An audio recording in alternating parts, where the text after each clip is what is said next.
Madume ma Africa ka tšeno le re na le taba tse dintsi tse tshwantse re shwashwathe ka tsona re simolle ka taba ya mokgatlo wa Umkhonto weSizwe political party. I'm just joking. I think one day I should do news with our African languages because I'm very fluent in most languages in South Africa and in Africa for that matter. Starting with the video of the press briefing of Umkhonto weSizwe political party. What a beautiful briefing that they had there, announcing their constitution. You know, Umkhonto weSizwe already had a constitution, by the way, for those who don't know, but it was a draft. But now they have a formal constitution that is adopted that now we can look and say, oh, but your constitution says 1, 2, 3. It's a beautiful document. I think one day we must make a video breaking down this beautiful constitution. Jacob Zuma did speak a little bit, you know, addressing the issue why Umkhonto weSizwe will not go to an elective conference. I think what he said there was very relevant to South African politics and African politics, the world politics at large. Why people get to positions and how they get there is a question that we all need to ask. And also, Floyd Shivambu spoke about open borders, if you like. I want to dumb down a little bit and break it down for you guys what he meant about documenting all Africans. Also, guys, this is very interesting. Dr. Ndlozi of the Economic Freedom Fighters has made some utterances against Jacob Zuma, saying Jacob Zuma is old, 83 years old. What can the man do at 83 that he could not do at 85? You know, there's something that he said there that is very important that I want to break down, and I would like you guys to indulge me as I go a little bit deeper to what Ndlozi said. Guys, the ANC Youth League, Collen Malatjie, made a statement that shocked me. I did not expect this statement from Collen Malatjie, from all the people. The Youth League had a march. They call it the Economic Freedom March to the JSE, by the way. And they went there. It was a successful march. You know, the numbers came out. But he grabbed the mic and said something that shocked me. He said, listen, we're giving Cyril Ramaphosa up until December to change the situation when it comes to unemployment and job creation in South Africa, or otherwise I will be president myself. I will appoint myself as president in the union building. This is so interesting. I'm going to tell you why that statement carries weight today more than ever. Let's talk about that and much more. Welcome to King Said So, Africa's one land, one language, one currency, one army on King Said So.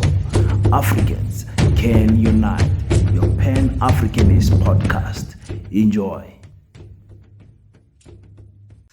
Peace in Pan-Africanism to all my African brothers and sisters from all around the world. Welcome back to King Says So. I'm your host, Kagiso Hlongwane Zinchiva Sono, Mr. Easy Imali Enenge, and we're back at it again with another one. And the MK political party had a successful informative press briefing that they gave us there. What a press briefing. You guys should watch the whole thing. I'm just going to highlight some things that I thought are very important. I want to start by highlighting what Floyd Shivambu said about Africa and Pan-Africanism. When we say Pan-Africanism and we say Africa must integrate, some people think that we mean that nobody must be documented and everything. People must move around as they please without any consequences of documentations. So the constitution of the MK political party is out, and he outlined it very carefully and very clearly what the Umkhonto weSizwe stance is when it comes to Pan-Africanism. Let's listen to that and deliberate on the statement by Floyd Shivambu. In terms of immigration, Umkhonto weSizwe does not agree with undocumented and unlawful immigration. We do not associate with them. We think that in the process of pursuing the Pan-Africanist, pan-continental integration of the continent, there has to be documentation of everyone so that we know who is who where. So the Pan-Africanist commitment is not shifted. We are of the view that the continental infrastructure, the economy, the people, the cultures must be integrated. But we are not for undocumented movement of people, because that might threaten the security of each of the constituent parts which are going to pursue the African integration agenda. So so Pan-Africanism does not entail anarchy. Pan-Africanism does not mean that we must just live as if there is no order. There has to be order, there has to be clear guidance as to how to integrate in terms of the economy, in terms of how to benefit collectively as black people in the African continent from our common economic resources and heritage in terms of my African people, not to blow my own horn, but I came up with a term that is more suitable to African ears when it comes to integration of African people in Africa. I call it the Advanced Integrated Border System. The Advanced Integrated Border System is a border system that allows the home affairs of different countries to integrate so that they can share information, so that a fingerprint in Nigeria can be positively identified in Kenya and can be positively identified in Zimbabwe, for example. Because some people worry that someone can commit a crime and the fingerprints are there in their country, but because they came illegally in their country, where they can run away and nobody can dictate who is this person that committed this crime. Crime is the main issue that many people are crying about when it comes to integration of African countries. Some people take advantage of the economical opportunities that are there. I would go to Zimbabwe, and I really want to go to Zimbabwe to do some mining there, because the mining industry is blooming there, and they people like our your PA leader, the Patriotic Alliance, Gideon McKenzie, has made millions in Zimbabwe alone. So the opportunity is there for some of us to go and do some business in Kenya, do some businesses in Zimbabwe and the likes. But you need to be documented Africans. You cannot just move. That's why I said advanced integrated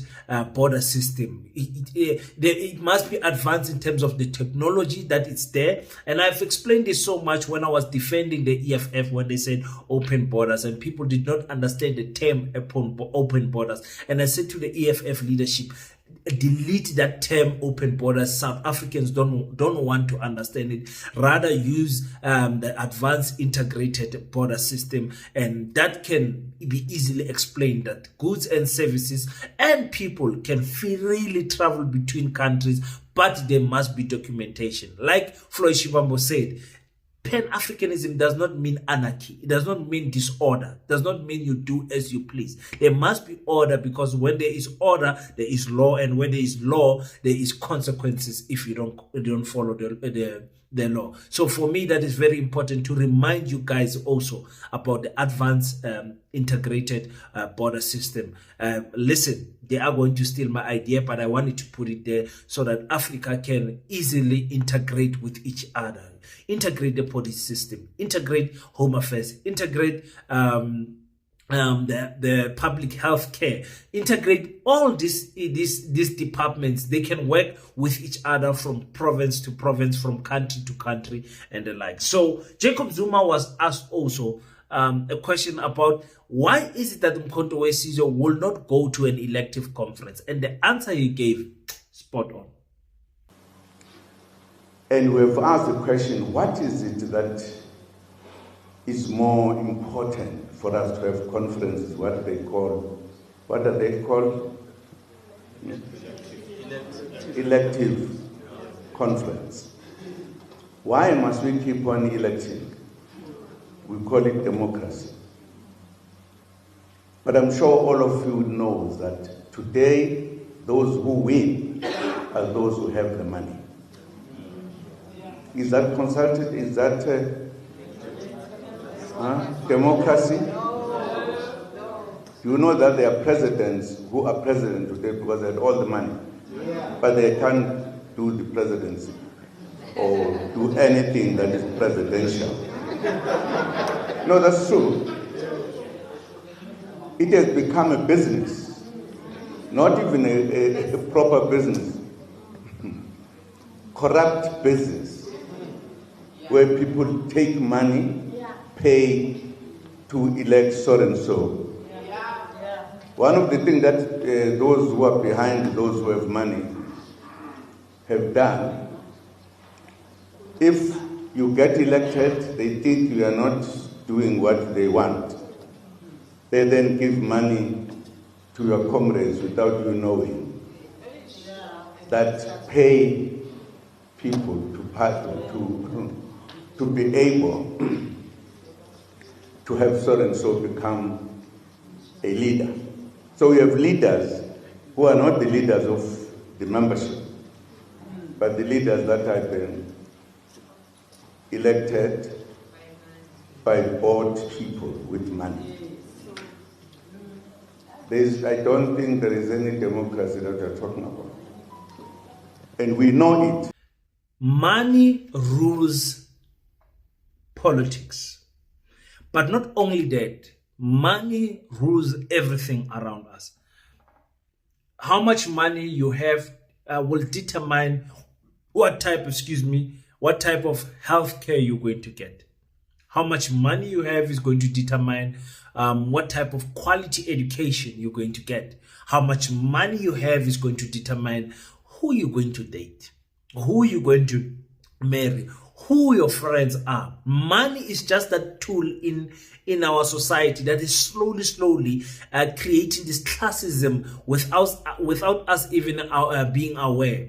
Even in our families, those who've got money, in funerals, in weddings, in traditional events, and whatever the case can be, speak their loudest because they make the biggest contributions. And that is what Jacob Zuma is trying to say. That many presidents, they are not president because the branches has voted for them, and without naming anyone, because this is a general statement that applies in every country in Africa. They are there because there are people that are funding their campaigns. They are funding their campaigns and making sure that these people win. Because there are people that are very invested in who is going to become a president of a particular country. It's very important. Our countries in Africa are rich in minerals, are rich in markets. Market by meaning the consumers that are there. So when you want to do when you want to enter into the telecom industry, for example, Nigeria is a big number. They've got 250 something million people there. The same with Egypt, the same with Ethiopia.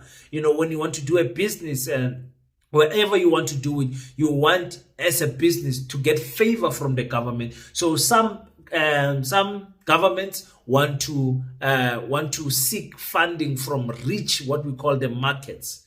And that is the case we have seen in South Africa.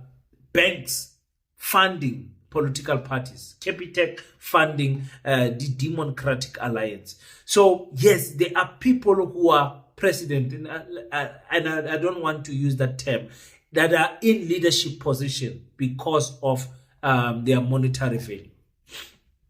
You guys can agree or disagree with what Jacob Zuma is saying, but he is right. He started Umkhonto weSizwe. He's going to be the leader of Umkhonto weSizwe up until you like it or not. He's going to be the leader of Umkhonto weSizwe. So when you go into Umkhonto weSizwe, go with that mind that this man, the only way he's going to be removed as the head of Umkhonto weSizwe is through the casket going down 6 feet. And I agree with that. Leave the man to run his political party. There are political parties that are simply not going to go into an elective conference. The ATM, the PA, Action SA, and we have went through this over and over again. And sometimes we saw what happened in 2019 with the elections there in the ANC. We saw what happened.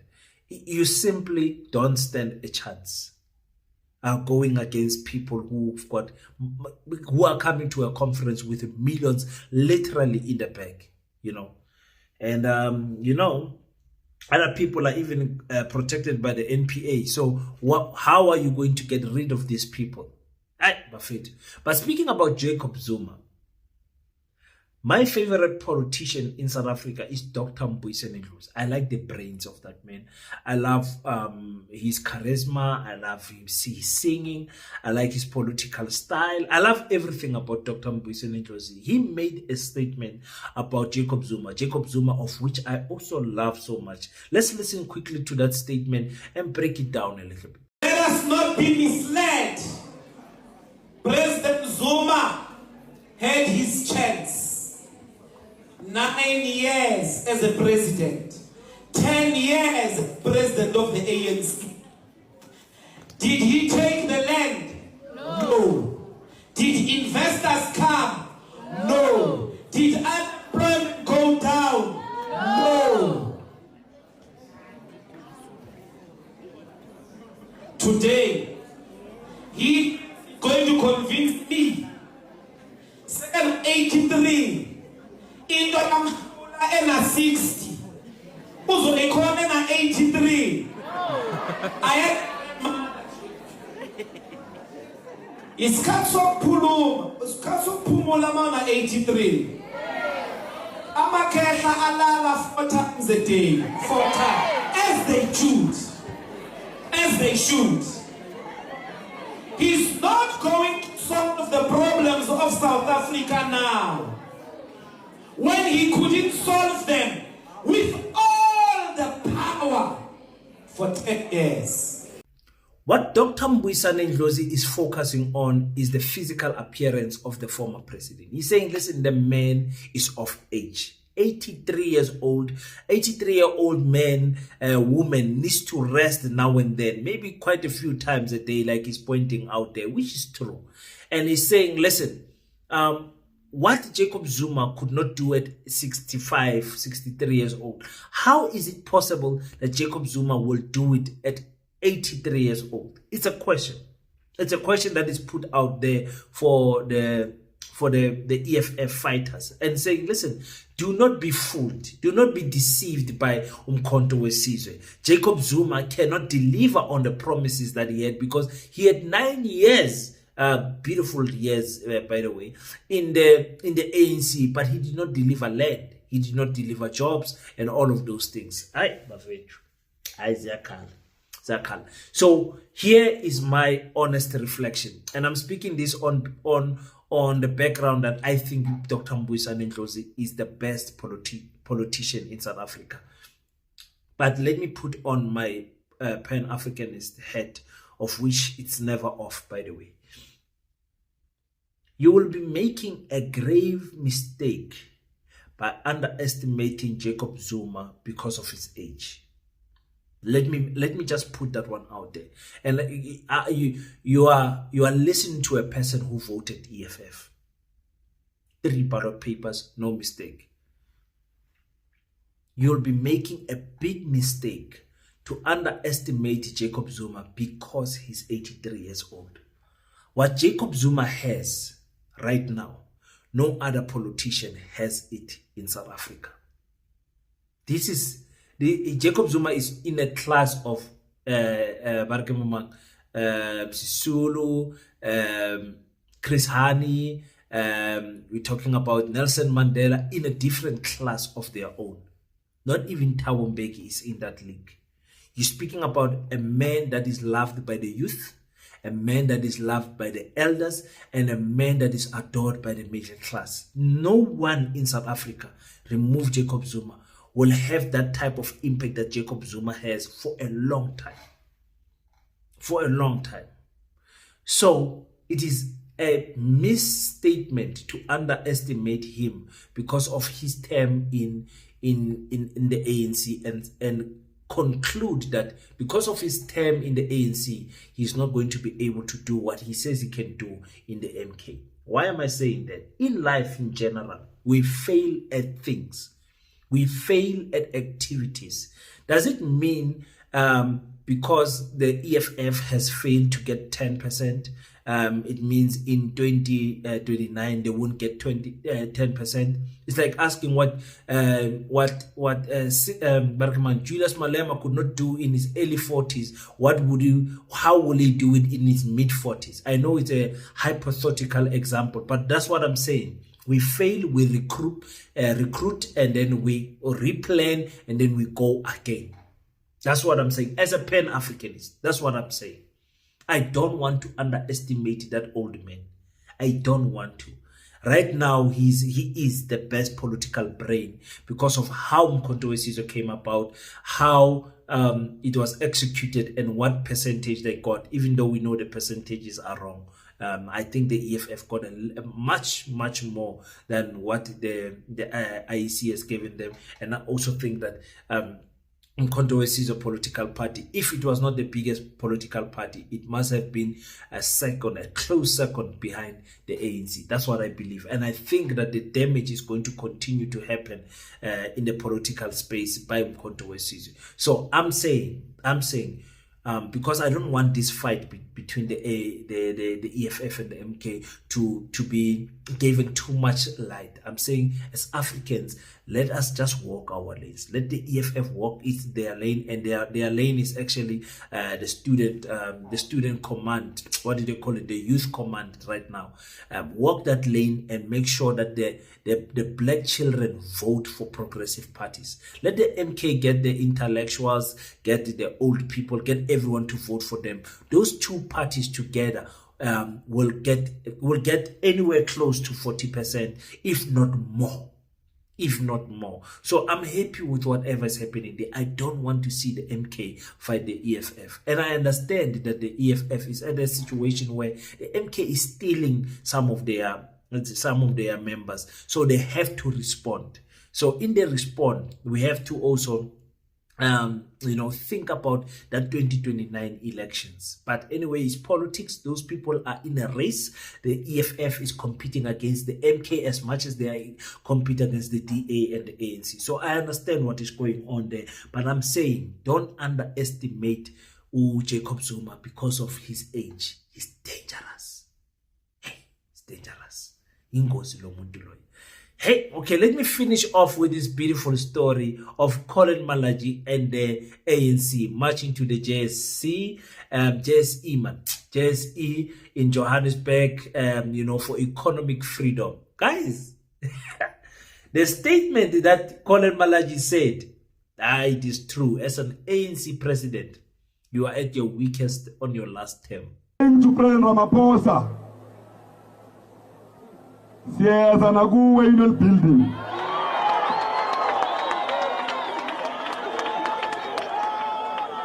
We told President Ramaphosa that we will go out in numbers and do door to door for the ANC to be voted in.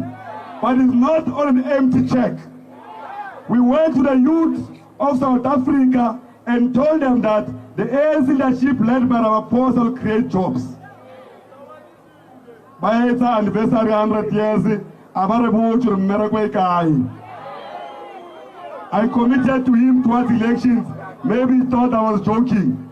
That if he does not resolve the structure of the economy in this country to reflect the majority of the economy of this country, we'll mobilize the youth of all corners of this country to go and close down Union Building and install ourselves as the leaders.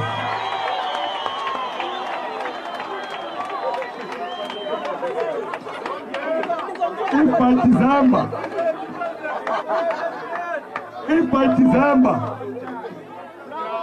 December there is no clear direction, we have resolved that I'm going to install myself as the president of this country. It is clear that we can live better than him. Hi, Bafethu. Hey, Collen.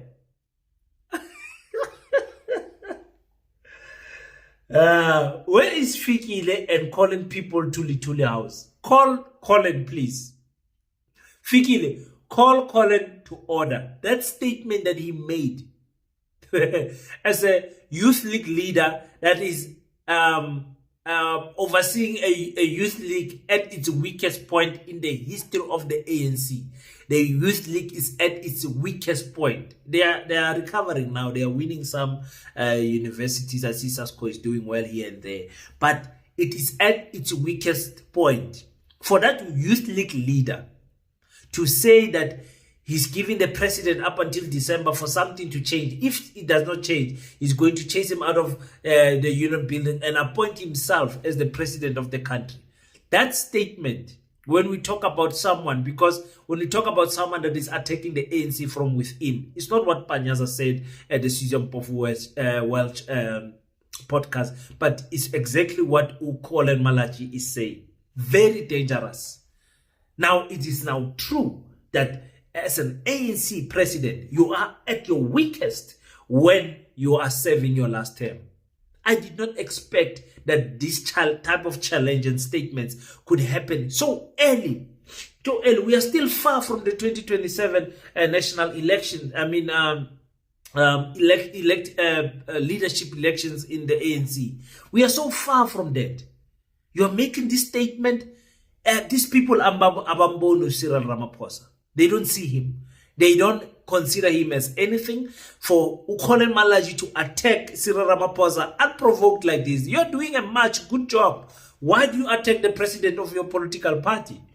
You know, because Collen Malatjie wants to be seen to say, man, I want to be seen by the youth that I'm leading, that I'm doing something. I'm actually challenging the president. Very good, very good.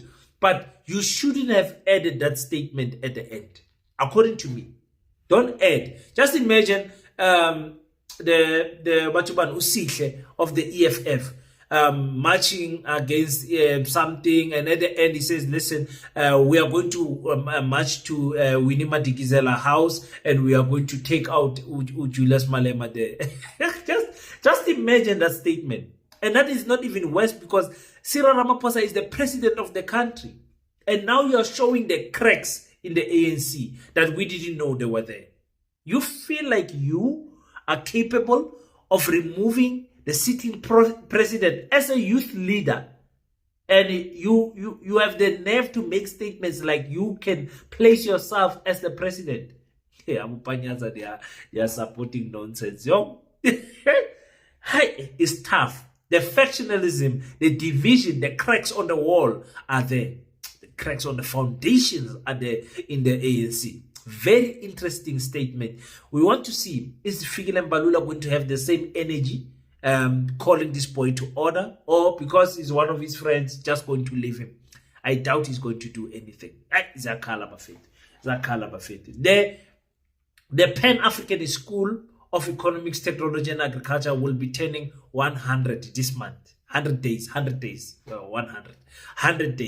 So we'll be celebrating. Keep in the lookout for that. I'll be speaking about that very much this coming week. And also, I would like to thank everyone that has donated to the school. I would like to thank everyone that has taken their hard-earned money and donated it to the school. For those who want to donate, our details are on the screen. Please make sure that you make your contribution to building a Africanized curriculum school for African children. Let's build something, my African people. I speak a lot about this, and I know some of you are tired of me speaking about this, but when it comes to Pan-Africanism and us building institutions that are going to outlive us, I will never get tired. So we don't want to be asked the question, what did you do as the youth? And we said, no, we marched to the JSE. What did you build is the question that the next generation are going to ask us. Not where did you march? Where did you burn the tire?